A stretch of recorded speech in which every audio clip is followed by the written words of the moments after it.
Okay, and here we are, Parsha Unpacked, Parsha's Vaera. Okay, we have a nice streak going. Next week, God willing, we'll have to see because everything is God willing these days. Everything's God willing always, but it's things that we realize and appreciate how much God willing everything is these days. But God willing, next week we will not be in town. But the good news is that I have Rabbi Gadi substituting for me next week to give a Parsha class on Parsha's bow.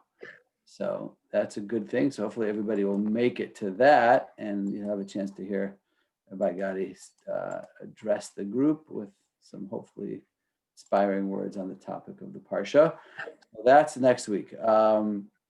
So this week's Parsha's bow, Parsha's Vaera, is dedicated by the entire L'chaim Center family in honor of Julie Krenin on her birthday. Unfortunately, I don't think Julie is. That's interesting. I don't think that Julie's on the call, but I just want to say on behalf of everybody, we want to thank Julie for all she does for our entire community without ever looking for any credit or recognition. We're very blessed to have Julie on staff at L'chaim Center playing such an important role in helping us to fulfill our mission in teaching Torah and inspiring Jewish people. So thank you, Julie, and happy birthday. Okay, now we'll begin to unpack the Parsha. So Parsha's Vaera, so we finished off last week with Moshe having been recruited to lead the Jewish people out of the bondage of Egypt and ultimately to receive the Torah at Mount Sinai. Now, I mentioned last week, and I think it's just worth repeating in very brief form, that nowhere do we really see anything explicit about Moshe and what qualified him to be this great leader, the greatest leader of the Jewish people, the greatest prophet of the Jewish people. We don't see anything other than the fact that at age 80, he was tapped to be the leader and to lead the Jewish people out of Egypt. I should have mentioned this last week on my father's 80th birthday, but it's pretty incredible to see what can happen. You know, a person who's 80 can be tapped to play such an important role leading the Jewish people out of Egypt. So what qualified him for this role? Well, the Torah doesn't really tell us, but there are 4 incidents that are mentioned in connection with Moshe in the Torah. And if you work through those 4 incidents, you see there's one common thread which binds them all together. And that is that Moshe excelled in the midah, in the attribute of what we referred to last week as noseh ba'ol im chavero, that he was able to bear the burden of the pain and the suffering that his brethren were going through. And that, in essence, and we're not going to review the whole thing from last week, but that in essence is really what qualified Moshe, that attribute, that quality. It's one of the most important qualities that we seek to acquire and integrate into our own personalities. So after he's recruited, in this week's Parsha, he's approached by Hashem. And Hashem says, we're about to experience something amazing. We're about to begin the process of redemption. And that redemption is going to take form in 4 stages. Now, anyone who's enjoyed a Pesach Seder, which I think is everybody here, knows that the number 4 is a very common theme in Pesach, in the Seder. So you have the 4 sons, and you have the 4 questions, and you have the 4 cups of wine. All the 4s are based on the fact that this verse in Exodus 6:6 says, "V'hotzesi, v'hitzalti, v'goalti, v'lokachti." Those are the 4 languages of redemption, the Arba Lashono Shel Geula. So let's read it in English. "Say therefore to the Israelite people, I am Hashem. I will free you from the labors of the Egyptians." That's the first one, V'hotzesi, which means the torture, the work, the agony is going to come to an end. "And I will deliver you from their bondage." That's Vehitzalti, and that's referring to the fact that the slavery would cease. First, we would stop having to do the backbreaking labor. Then we would cease to be the slaves of the Egyptians. I will redeem you with an outstretched arm and through extraordinary chastisements. That refers to, the commentaries explain, Rav Hirsch and others, that the Jewish people would no longer be foreigners or strangers or aliens or looked down upon by the society and the culture, and they would be able to restore their sense of pride as a people. And finally, V'lakachti eschem li la'am, and I will take you to be my people, and I will be a God unto you. And you shall know that I, the Lord, am your God, who freed you from the labors of the Egyptians. So this fourth language is really what it's all about. In other words, the I will take you out and I will deliver you and I will redeem you. Those are all leading up to the V'lakachti eschem li la'am. I will take you to be me, to mine as a nation, as a people. You'll be a people unto me. And when does that happen? That happens with the giving of the Torah at Mount Sinai 40 days later.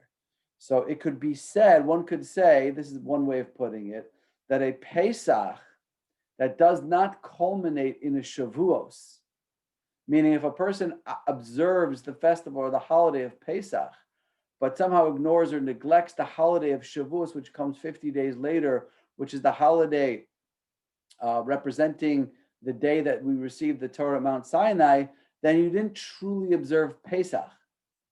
Because Pesach begins with Pesach, but Pesach culminates with Shavuos, with the giving of the Torah. Pesach is not simply our national liberation story. It's not the story of a nation that went free, that were slaves that under oppression and bondage, and they went free. You know, God didn't create these miracles and wonders and suspend nature just so that we could be released from slavery and become free. It's about this final step, which is V'lakachti eschem li la'am. I will take you to be my people, and I will be a God to you. So when did this happen? This happened at Mount Sinai. And really, receiving the Torah was the goal or the culmination of that experience. So it could be said that, in fact, the Ramban Nachmanides says that, you know, like for Passover, we have the first days of Passover and the second and the last days of Passover, or for Sukkot, you have the first days of Sukkot and the last days of Sukkot. The Ramban says that Passover are the first days of the holiday, and Shavuos is the last day of the holiday, and the 7 weeks in between is like one long Chol HaMoed. Okay, so one long Chol HaMoed in between. It's actually interesting because it's 7 weeks, so it's 7 cycles of 7. And that's really this final part of the language over here. But there's always a question that intrigued me, which is, are there really just 4 languages of redemption, or is there a 5th? Because the Torah continues and says, "V'hevesi eschem el haaretz asher nasasi es yadi laseso salavram Yitzchak Yaakov." Finally, the next verse is, "And I will bring you to the land, v'hevesi eschem, and I will bring you to the land which I swore to give to your forefathers, Abraham, Isaac, and Jacob." So my question is, and this is not my original question, this is a famous question actually debated in the Talmud, why are there not 5 cups of wine at the Seder? Think about how hammered you'd be after 5 cups. You know how you feel after 4, right? You can feel even better after 5. Why are there not 5 cups of wine at the Seder? And the truth of the matter is, there are 5 cups of wine at the Seder, right? We just don't drink the last one. So there's a 5th cup. We pour the 5th cup for Elijah, Eliyahu, and Navi, but we don't drink it. And the reason why we don't drink it is because this 5th stage of redemption, according to the commentaries, is not referring to the Jewish people entering the land 40 years later. It's referring to the ultimate redemption, the Geula Shlema, yet that we still await. when Mashiach will come and the Jewish people will finally return to their land forever. Okay, so we compromise and we pour the fifth cup in a sense of like a prayer that we should see that Geula Shlema happen, but we don't drink the fifth cup because we haven't yet reached it. Now, it's very interesting. I just want to share with you that not everybody agrees that we should not drink that last cup. There was a great tzaddik. His name was Menachem Mendel Kasher. He was born in Poland, but in 1924, amazing if you think about it. This was during the, I guess you could call it the third Aliyah during 1924, or maybe the second Aliyah, in a response to a call from the Ger Rebbe who lived in Israel at that time. Kasher moved to Jerusalem in Mandate, Palestine, and he established a yeshiva there. Now, he's most famous for a book, it's a compendium that he wrote called the Torah Shlema, which means the complete Torah. And it was a 45-volume encyclopedia of all of the midrashim and all of the Torah Shebaal Peh, all of the oral law commentaries on the written Torah. Okay, so tremendous Gona and tremendous tzaddik. In 1963, Rabbi Menachem Mendel Kasher received the Israel Prize for Literature for his Torah Shlema, which is unusual that somebody, a religious work, would receive that prize. But he did 45 volumes and he received the Israel Award in rabbinical literature. Okay, so why do I bring up Rabbi Menachem Mendel Kasher? Because he has a Haggadah, and in his Haggadah, he writes the following thing. I want to read this, and it's really quite beautiful. And now, he says, now remember, he lived through the founding of the State of Israel. He came to Israel in 1924. He was there during the War of Independence. He saw the State of Israel established. He died in 1963, 4 years before the Six-Day War. And he says, and now in our own time, when we have been privileged to behold the mercies of the holy name, blessed is he, and his salvation over us in the establishment of the State of Israel, which is the beginning of the redemption and salvation from the exile of Edom, even as it is written, and I shall bring you into the land, the same land which have lifted my hand to give to Abraham, to Isaac, and to Jacob, and have given it to you as an inheritance. I am the eternal. It is fitting and proper that we observe this pious act, the drinking of the fifth cup, as an act of thanksgiving, just as we have been privileged to see the realization of, and I shall bring them, so may we be worthy of witnessing the perfect and complete redemption, the coming of the Messiah.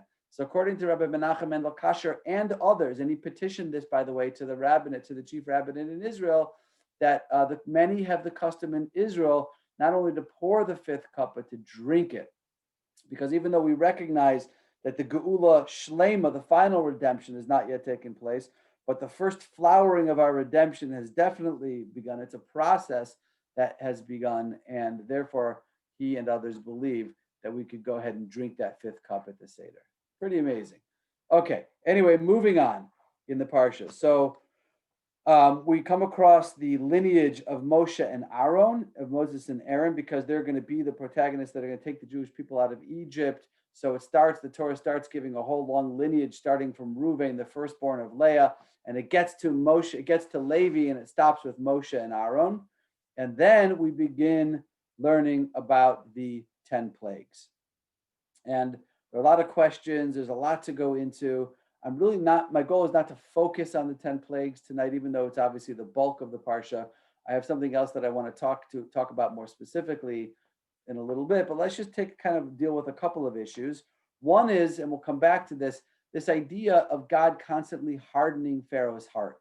We see over and over again that God is hardening Pharaoh's heart. We'll talk about it more when we go into that a little bit more in depth. But what's going on over here? I thought, generally speaking, God does not tamper with our free will. And yet here it seems that God is tampering with Moshe's free will by hardening his heart and taking away his ability to make a decision.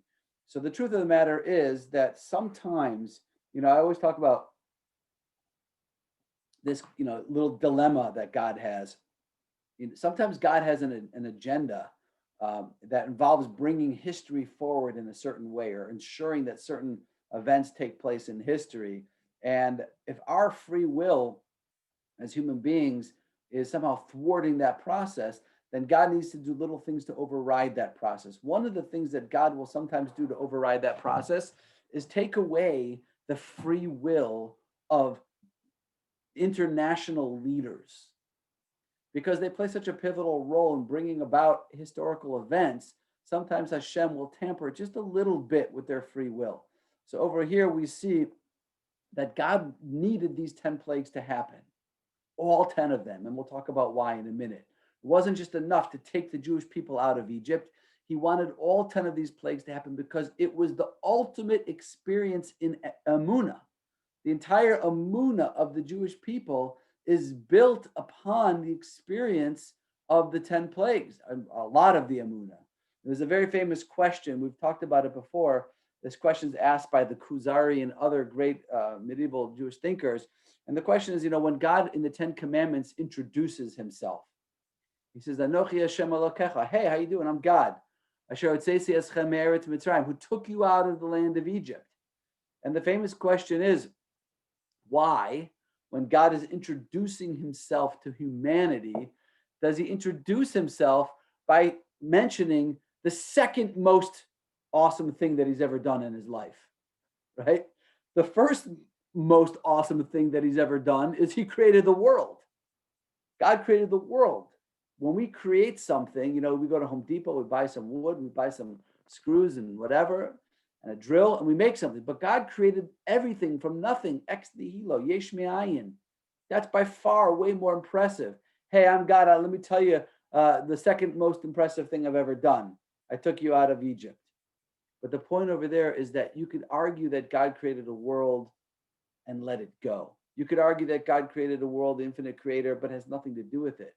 Yetzias Mitzrayim, the exodus from Egypt, the 10 plagues, the entire story shows us how incredibly, deeply, intimately God is involved in every step and every stage in history. This Emunah was critical for the Jewish people. So in order that each plague should happen and teach the lessons that it needed to teach, God needed to harden Pharaoh's heart. Because had God not hardened Pharaoh's heart, he would have sent them out immediately after the plague of blood. He would have been like, whoa, this is too much. Get out of here. I don't need you. So God hardens his heart over and over again so that the 10 plagues can continue to play themselves out. Okay.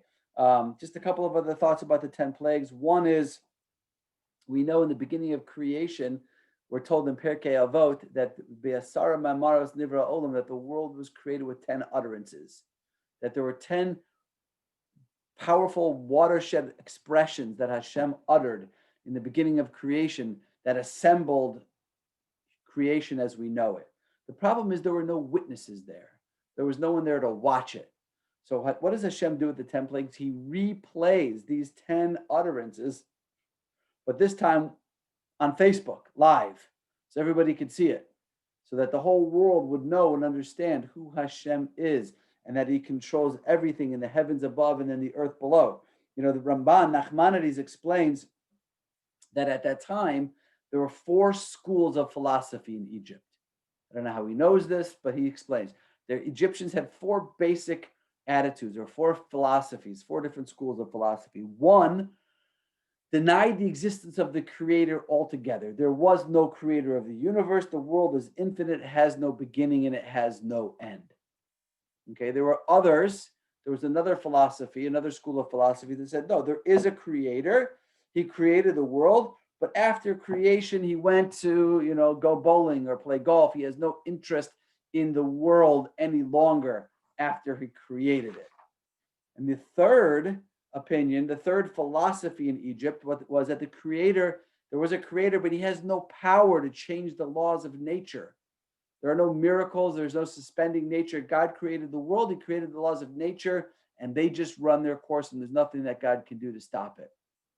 And the final philosophy in Egypt was that this group of philosophers denied the concept, according to Nachmanides, the Ramban, of prophecy, that God does not communicate personally and individually to people in any way.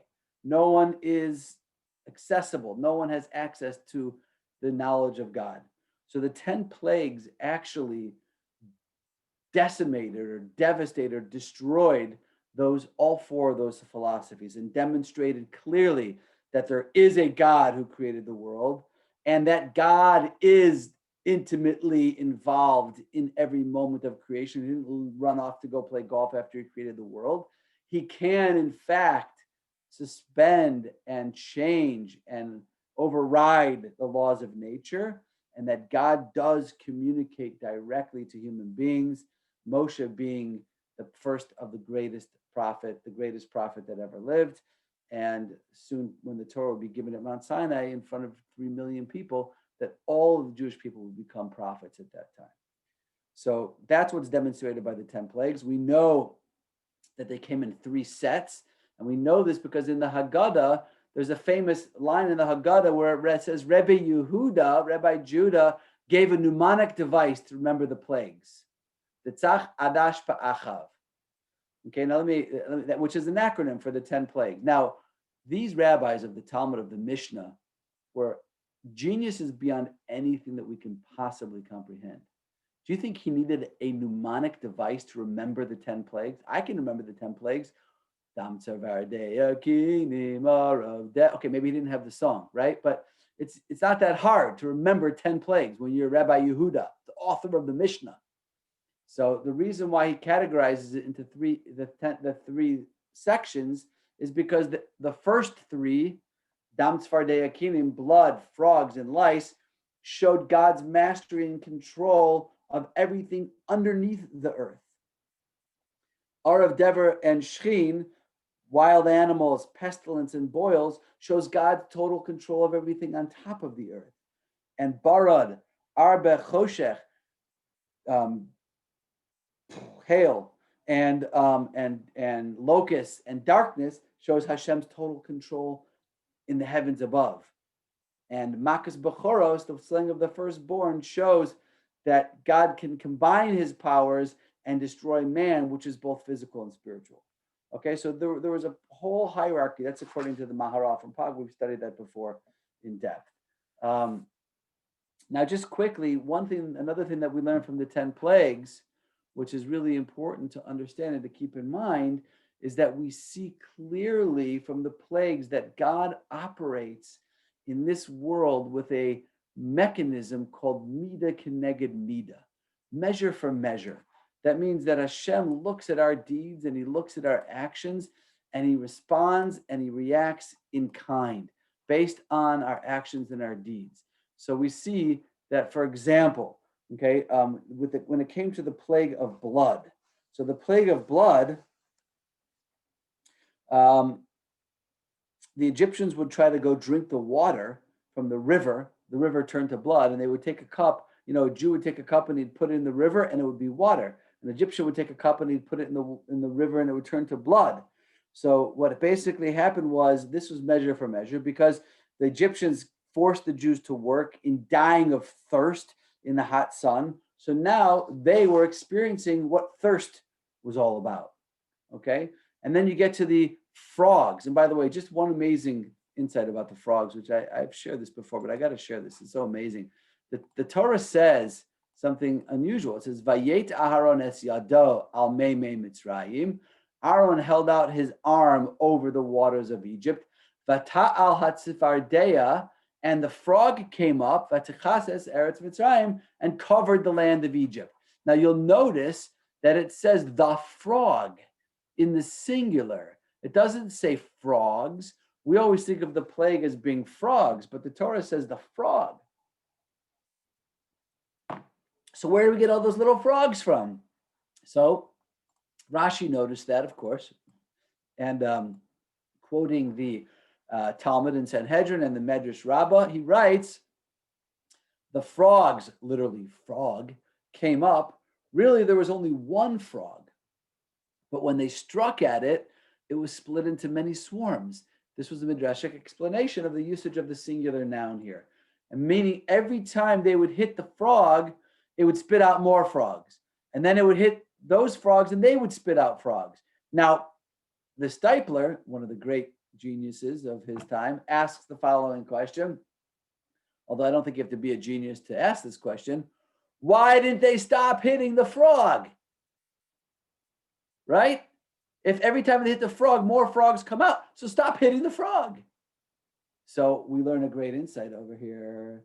And that is when a person gets angry and their anger takes over them, they do all kinds of stupid, self-destructive, counterproductive things. They weren't in control. The Mitzrayim weren't in control. They were angry. They were hitting the frogs, and more frogs would come out. And they would get more angry and hit the frogs, and more frogs would come out. So we all know, we've all had the experience, unfortunately, of kind of losing it, right? And when we're angry and we lose it, we do the stupidest things.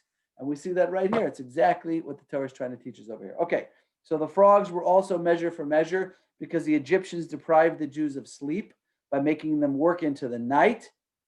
And now they couldn't sleep because the frogs were croaking all night long so loud that they couldn't hear, they couldn't sleep. Lice. How was lice measure for measure? The Egyptians didn't allow the Jews to bathe. So the Jews were covered with lice. Now, the Egyptians would enjoy that same experience and know what it feels like to be covered in lice. Wild beasts. The Egyptians made the Jews hunt for wild animals for sport for them. So now they would understand what it means to be swarmed with wild beasts. Cattle, the cattle plague, pestilence, dever. So that was a terrible plague for them because the Egyptians obviously depended very much on their livestock, and it was measure for measure. The Egyptians forced the Jews to work harsh labor with their livestock.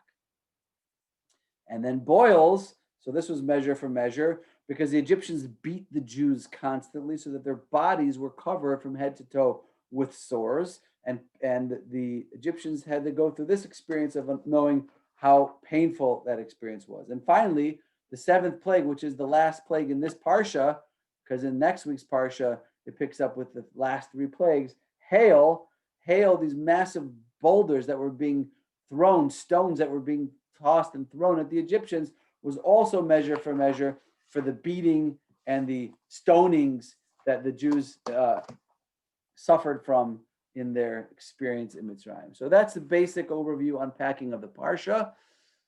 And as I said, next week's Parsha ends with the last three plagues and carries on from there. So I want to go now and explore something a little bit more in depth. And this is I believe this is a very, very important point.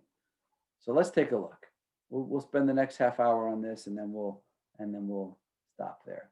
So there's a phrase that we see over and over again. I mentioned it earlier. We see this phrase in Exodus 7:13. Vayechezak lev Paro v'lo shama alehem. Paro hardened his heart and he did not heed them, as God said. 7:23. Vayechezak lev Paro v'lo shama alehem. Again, Paro hardened his heart and he did not listen to them. 8:11. V'hachpeides lev Paro v'lo shama alehem. Paro heavied his heart and he did not listen to them. 8:15. V'yechazak lev Paro v'lo shama alehem. Paro hardened his heart and he did not listen to them. 9:12. Vayichazek Hashem es lev Paro, and Hashem hardened Pharaoh's heart v'lo shama alehem, and he did not listen to them. Over and over again, we see this phrase. And there are other times too. So this apparently, there's a clear major lesson that's being communicated over here. The Torah would not need to repeat this over and over again, were there not what I believe to be a very important message and lesson to be learned from this concept. So not only is there an important lesson, but I actually believe it's an incredibly timely lesson. And I think it's one that describes what I feel personally to be one of the greatest ills in our society today. Okay? But before I say this, I want to offer a disclaimer. My disclaimer is as follows. What I'm about to talk about for the next 20 minutes or so is not a political statement. Okay? I am not talking about politics. I'm a rabbi. I'm not a political commentator. My job is simple and clear, to help guide people to understand Hashem's Torah more, to come closer to Hashem through his Torah, period. That's all I'm about. Okay. I'm not a political commentator, and I never have and I never will get involved in political commentary. That's why I never make political statements. That's why L'Chaim Center does not send out political statements. That's why I don't march with this cause or any cause, whether I believe in it or I don't believe in it, and then post it on social media, because I do not believe that is my job or that is my role. My role is to be a rabbi, to teach Torah, to bring people closer to Torah. And that's why L'Chaim Center has always remained a politics-free zone. Okay, so what I'm about to say is not a political statement. It's an observation based on Torah principles about something that I think is going on in our culture and our society that is detrimental. I don't want to have a discussion in this forum about the topic that I'm talking about now.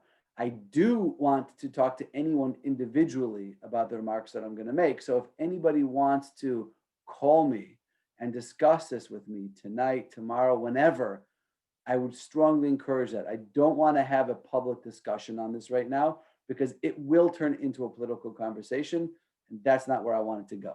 Okay.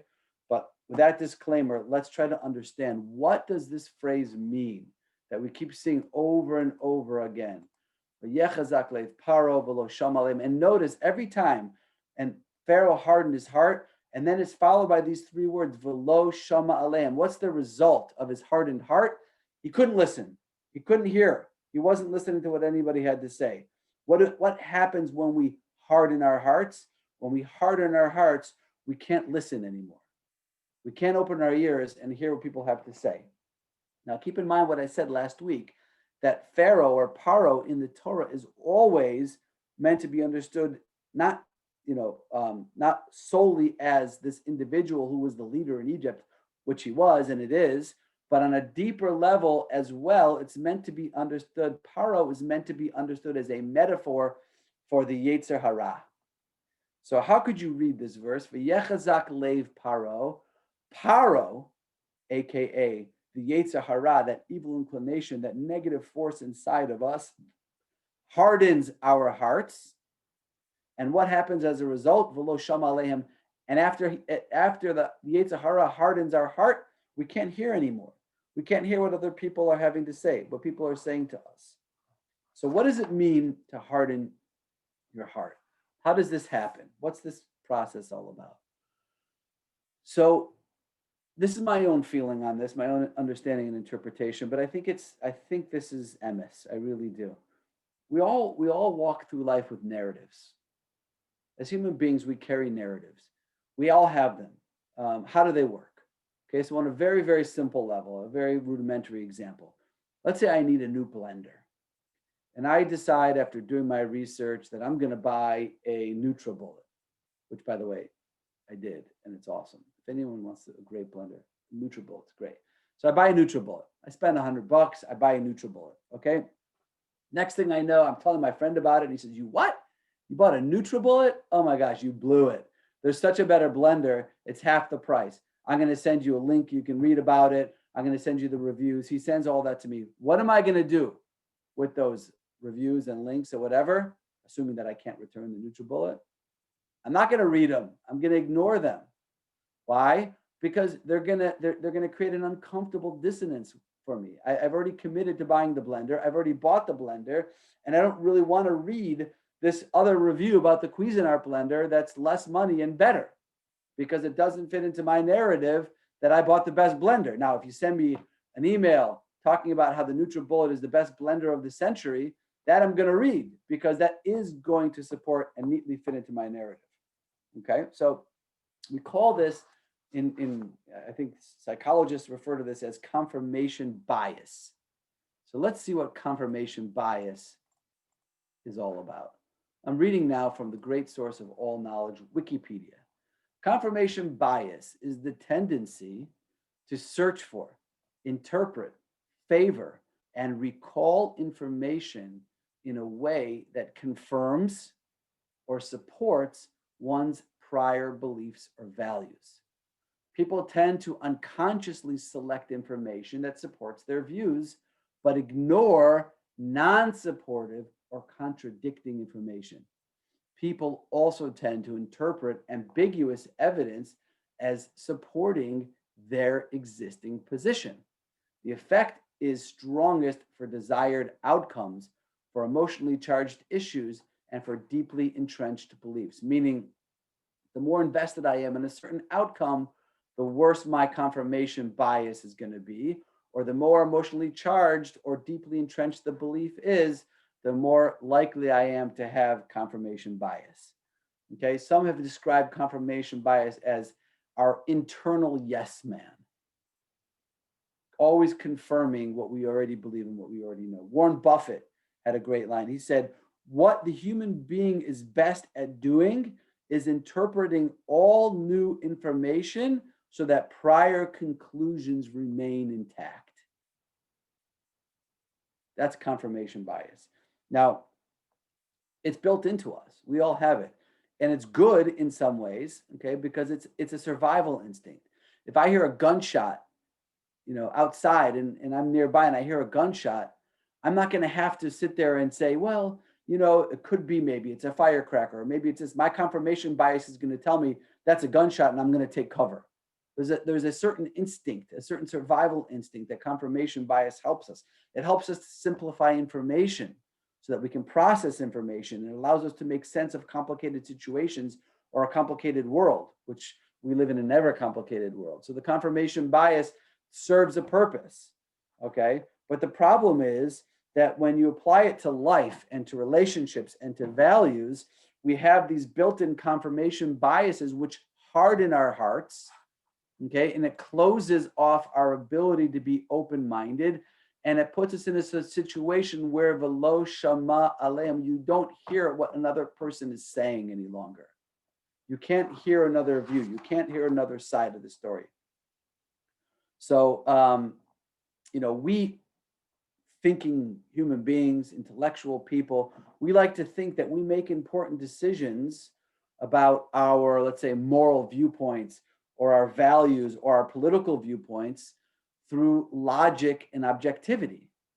But confirmation bias indicates that we really don't. That's not how we make the majority of our decisions. We acquire, let's say, a value or a position or a viewpoint at some point in our lives, either from our parents or in rejection of what our parents taught us, or in school, or from our teachers, or socially or culturally, for whatever reason we acquire them. And then we embrace evidence that supports those viewpoints that we've adopted, and we ignore evidence that challenges those viewpoints, and we are supporting and living with confirmation bias. Now, there are signs, okay? There are ways you can check yourself on this. So you can ask yourself questions like, do you look for evidence that backs up your existing belief? By the way, journalism, I know because I used to be a journalist, journalism is all about confirmation bias. You start with your story that you want to tell, and then you go interview the people that are going to give you the quotes that are going to support your story that you want to tell. And if you want to come across as being an even unbiased and neutral reporter, you'll throw in a quote or two at the end that has an opposing view just for neutrality. But really, you start off with your story. You have your story. Now I got to go write the story, and I got to find my quote, my sources to quote that I can support my story. That's how everything works in life. So do you seek out evidence? That backs up your existing belief, or do you look for evidence that might contradict your existing belief? Do you seek out other people that share your beliefs, or do you like to engage in conversations with people that don't share your beliefs? Okay. Do you feel that people who don't agree with you on your values or your viewpoints or your political views are stupid or evil? Or do you look at them as being smart, wise people who disagree with you and see things differently? These are questions that you have to ask yourself when you're trying to understand how much confirmation bias you have. So let me just give you a couple of common examples of this, and then you'll see. Okay. So a common example of this is, let's say you're at work. Now, a person, let's say, maybe doesn't have the greatest self-esteem, and they sometimes have a tendency to feel that people don't like them. And then they go to a new job and they're in the office, and they make a decision that so and so at work doesn't like me. That's a narrative. It might be true, it might not be true, but it doesn't matter. That's not my narrative. And now I'm going to interpret everything that person does and everything that person says to fit into my narrative about what I've decided, which is that this person doesn't like me. Okay, so if I see that person talking to somebody else, I'm going to say, oh, look, they talk to them, but they don't talk to me. So that's one example. Religion is another example. Religious people will tend to see events in history or certain situations as proof of God's hand, right? Look at historical events. This is the greatest proof of God's divine hand behind the scenes. Non-religious people will look at those very same events and see them as proof or support of the non-existence of God. This is how it works. We come in with our biases. Now, sadly, probably most devastatingly, this also applies in our marriages in a very serious way. So we all have narratives about our spouses. Okay, she's inconsiderate, he's cheap, she's self-absorbed, he doesn't listen to me. My new favorite meme is this guy. He says, my wife, suddenly I heard my wife say to me, "Are you even listening to me?" And I thought to myself, that's a strange way to start a conversation. Okay, so he doesn't listen to me, he doesn't pay attention, she's shallow, whatever it is. Okay, we have a narrative about our spouse, and we're armed with that narrative. And now, through the power of confirmation bias, I interpret everything that she does, everything that she says, everything that she doesn't say as fitting nice and neatly into the narrative that I have about her. So when she does or says something that doesn't fit into this narrative, I don't even see it. I don't even notice it. If I think that she's cheap and she's being generous, I miss it. I don't even see it. I can't hear it. I can't take it in. This is the result. Okay. So we go through this life with building our narratives about people, about movements, about groups, about ideas. And at the best, they're patently false, oftentimes false. And at worst, they're actually very destructive and counterproductive in our relationships. That's what this means. Vayechazak lev paro. Paro, the Yetzer Hara, hardens our heart. And what's the result? V'lo shama alehem. We have narratives that we stick to, and we cannot hear what other people are saying. We're not listening unless you share my perspective. Okay. Ali always points this out. This is, just being aware of this is a great thing. Ali said that everyone goes through the world. She told me this once. Everyone goes through the world with their own narrative. Everyone sees the world through their own lenses. The difference between the people that you want to hang out with in life and the people you don't want to hang out with in life is that some people at least recognize and appreciate that they're seeing the world through their own narrative and that it's not objective reality. And those people are cool. You can hang out with them. And then there's people who are so convinced of their narrative and their perspective that they think it's absolute objective reality, and they can't even entertain the possibility that they're seeing the world through a clouded lens or through their own narrative. Those are the people in life that you want to stay away from. It's pretty simple. Okay, now it applies in our marriages, it applies at work, and it also applies in the political arena and in our formation of our social views. The problem is, and what I'm referring to over here, is that we all tend to exist within our own echo chamber. Okay, and we have our political viewpoints, that we have the views that we have, and this leads to a situation where we only watch or read or listen to the podcasts of people who support our beliefs and who support our narrative and believe what we believe, and we don't listen to the podcasts of, and we don't watch the news channels or read the newspapers of people who don't believe what we believe. So we end up existing in an echo chamber where all we hear all day long is echoes and reverberations of what our committed beliefs are. And it gets worse because in the social media now, with social media, there's something called filter bubbles. I'm sure everybody saw. If you didn't, you should absolutely have to see the movie called Social Dilemma. It really talks about this at great length. What the social media applications have created is this sort of algorithmic editing, where they, based on what you click on, they know exactly what you like, what you believe, your viewpoints, your perspectives. And based on that, there's an algorithm that only will present to you more articles, more blogs, more videos, more podcasts that are going to be consistent with the things that you believe in and the things that you hear, that you want to hear. So that you actually begin to think that there are no other viewpoints or no other opinions around. You live in this filter bubble. You understand? You're in a bubble that's created by the filters of your social media, that's created by the algorithms, so that you think that you don't even see anymore that there are other things. Everything that pops up happens to be perfectly consistent with what you believe in because the algorithm is making sure of it so that they can sell the ads. So what happens? Paro, we harden our heart. We become overconfident in our beliefs, and we no longer have the ability to listen to what other people are saying. Okay, so if somebody has strong political beliefs, which by the way, I think most people have, especially nowadays, you're going to choose your news sources. You're going to tune into the news that supports your view, and your views are going to become more polarized. Our views become more polarized. We don't fact check, and we accept and we listen to everything we say, right? And you can ask yourselves, like, ponder this question. Do a reality check on yourself. Do I have friends whose views are different from mine, or do I avoid those people? Do I look at people who strongly support the other side? I don't know if you're a Republican or you're a Democrat. Don't answer. If you're right or left on this, but if you think of somebody who strongly supports the other side, do you be honest? Don't answer. Be honest to yourself. Do you think those people are stupid or evil? Or do you think they're smart, wise people who view things differently than you do? Okay. So this is really, I believe, a major, major problem in our culture, in our society today. And the hallmark of what it means to be a Jew is the ability to think for ourselves and to not fall into the trap of believing what everybody's believing just because that's the popular viewpoint around me. That's the very essence of what it means to be a Jew. You know, we're called Hebrews.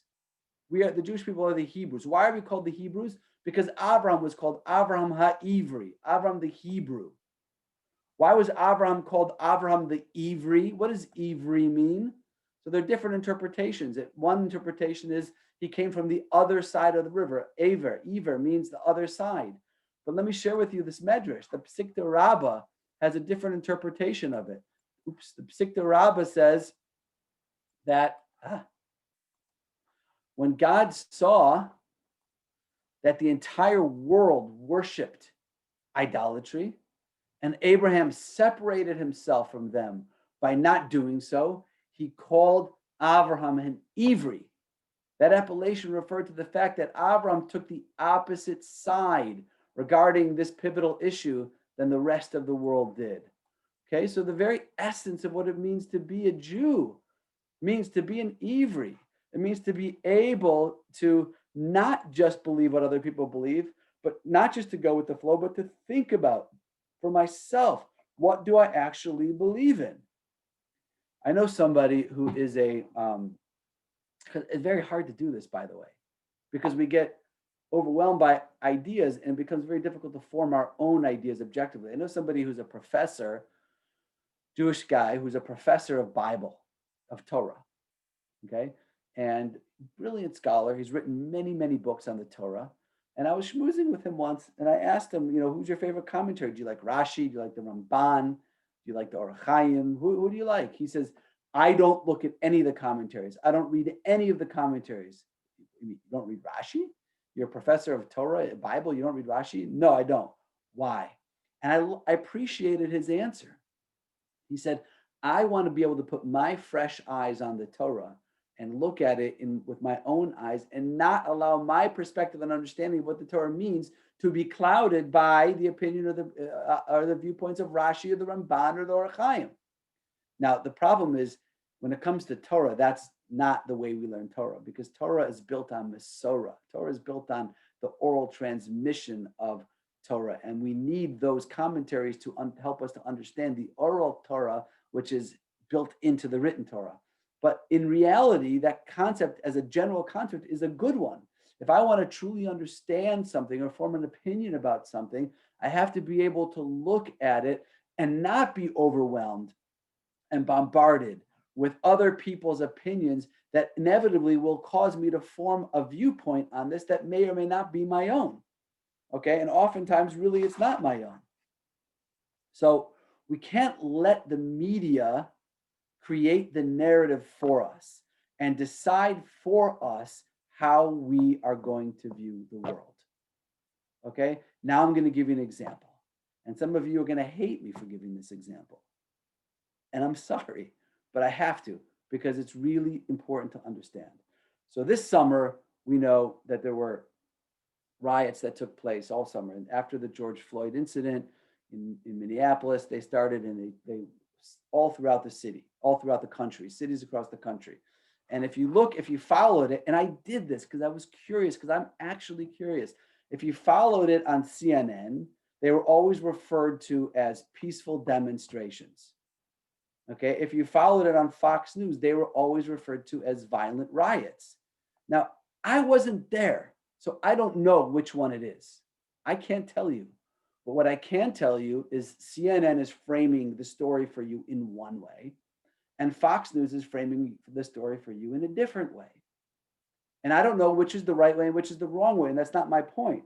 But my point is that if I only watch media on the left or media on the right, if I only listen to podcasts on the left or podcasts on the right, if I only read blogs on the left or only read blogs on the right, I am allowing the media to define for me how the narrative through which I am going to view any major news story. Okay, so that's a very big problem. Now, to make it even a little bit more close to home, since last week, since the terrible, violent riots that took place last week in Washington, D.C., which were absolutely horrific, inexcusable. People were injured, people lost lives, property was damaged, democracy was threatened. Whatever you want to say about those riots, they were absolutely horrible. There's no question about it. That is an unacceptable, horrible chapter in American history. So people reached out to me, not one, not two, and not 10. Okay, many people reached out to me and said, are you our rabbi or are you not our rabbi? Are you our spiritual leader or not? Because if you are, you need to be making a statement about this, condemning what took place at the Capitol. Now that's tough, right? That's a tough situation for me.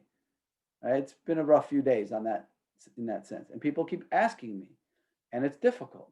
So I responded by saying, I know I'm not going to put out a statement because I don't make political statements. Okay. I don't make political statements. I don't put out political statements. I never have, and I never will. And then I asked somebody, I was talking to them about it. I'm very willing to have personal, private conversations about this with anybody because I think it's important. I'm just not gonna, publicly frame this in a letter to the community. So then I asked the person, okay, and take this however you want to take this. But I said to this one person I was talking to him, I said, I have a question for you. Why did you not ask me this summer after the George Floyd incident, when the riots broke out across this country? 19 people were killed, thousands of people were wounded. In Detroit on July 23rd, $322 million of damage was done through burning, looting, burning businesses, burning people's personal businesses, burning churches. In Miami, from May 17th to May 19th, $204 million of damage. In Los Angeles, from April 29th to May 4th, $1.4 billion of damage. Why did you not ask me then to put out a statement condemning the violence? Okay. And guess how many people, by the way, asked me this summer to put out a statement condemning the violence? 0. Guess how many people asked me this summer to put out a statement in solidarity with the marches, the Black Lives Matter rallies and marches? I don't remember, but it was many, several. Okay, so people ask me this. So the person who I was talking to says, yes, but this is different. Okay, if you can explain to me why it's different, I want to hear. I'm open-minded. I'm not an over consumer of media on purpose. I try not to over consume media because I don't want to be overwhelmed and have my decisions defined for me. The downside of that is I'm not always as well informed as everybody else. I'm the first to admit that. The positive is that I'm not letting everybody else decide for me how to look at these important matters. So I said to this person, explain to me why it's different. Why is it different? And they said, and I've heard this from not from one and not from two people, I've heard it from many people, because Donald Trump is the Hitler of our generation. So people say, okay, I'm not saying I agree. I'm not saying I disagree, but I'm telling you what people have said to me, because Donald Trump is the Hitler of our generation, and we can't stand by in the face of evil. So I said to this person, Hitler, that might be going a little bit too far. The last I remember, Hitler murdered over 20 million people. Please explain to me why you consider Donald Trump, to be the Hitler of our generation. Okay. And the person said, what do you mean? How can you not see it? I said, I don't explain it to me. I'm going to send you 20 articles. No. Don't send me 20 articles. Explain it to me. How do you, so-and-so, understand this? Why do you personally feel that this is the case? I want to hear from you. And the person started, I couldn't explain it. And so I'm going to send you a link. I said, no, don't send me a link. I can Google that and I can find the articles myself. That's not the point. The point is that I feel that we have reached a place in our culture, in our society, that, again, nobody knows what my political viewpoints are because I've never shared them with anybody. Nobody here knows who I voted for because I don't tell you who I voted for, and I never will. And I don't talk about politics. For all you know, I might personally believe that Donald Trump is the Hitler of our generation, or I might not. I just think that if that's something that you're going to throw out, it has to be something that you can support and back up. And if you can't, it means that you're just consuming that. You're not being an Ivri. We have to be an Ivri. We have to think for ourselves when we're confronted with media. And we've reached a point where in our culture, in our society, because we all live in an echo chamber of our own confirmation bias, and we consume the media that confirms our biases, and that's all we do. We've gotten to the point where we no longer think it's actually possible to think other than the way I think. But Yechazak Leiv Paro. Paro hardens our heart. And then what happens? V'lo shama aleim. I can't listen to anybody else. And anybody else who feels differently than me is evil or stupid or whatever. And it works both ways, in both directions. So you understand, I can't make political statements. And it is a political statement. To condemn the violence, to come out and say, I'm against violence, that's not a political statement. But that's obvious. Do I really need to say that? As a spiritual leader, do I really need to say, I'm against violence?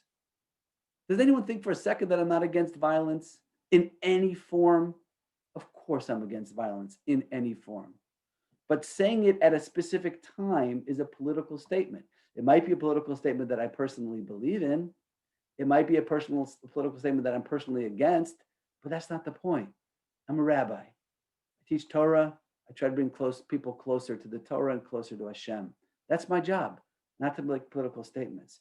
So I believe that we're really sadly in an environment today where we're silenced if we believe differently than somebody else. There has to be dialogue. I was talking to a friend, I was talking to Talia, and I was telling her how difficult it's been. And she said, well, you know, the good news is you're moving to Israel. I said, Israel's better. Israel's had going into their 4th elections in the last 6 months. And she said, there's one difference in Israel. In Israel, you can believe whatever you want, and you can fight and you can argue with everybody about it. But no one's going to tell you to be silent. No one's going to think that you're evil or terrible if you think differently than them. No one's going to boycott you if you don't believe their views, and no one's going to bully you if you don't think the way they think. In Israel, you can have your opinion. You can think what you think. They might argue with you. They will argue with you because they're Jews. We argue about everything. But in our culture, in American culture and society, we've reached a very difficult place. But Yechazak Leiv Paro. Paro, the Yitzhar, has hardened our hearts. We can't hear each other. We have to be more open-minded with each other. We have to listen to what the other person is saying. We have to get rid of our bias and our narratives that tell us that people who think differently than us are stupid or evil. It's just not true. It's just not true. There are wise, good, kind, loving, compassionate people who believe this, and there are wise, good, loving, kind, compassionate people who believe the opposite, and that's okay. We've got to get out of the echo chamber, and we've got to stop allowing the Yetzer Hara to harden our hearts to the point where we can't hear each other anymore. Okay, I'm not unmuting you yet until I repeat that I don't want to discuss this anymore, because I don't want it to turn into a political discussion. We can discuss the other parts of the class or other topics. Anyone who wants to talk about this personally, I encourage you to call me, because I'd really like to discuss it with you. But I don't want this to turn into a political conversation, and therefore I'm not going to do that. But I'm going to stop my share, and we will. There we go. Okay, I'm going to stop the recording.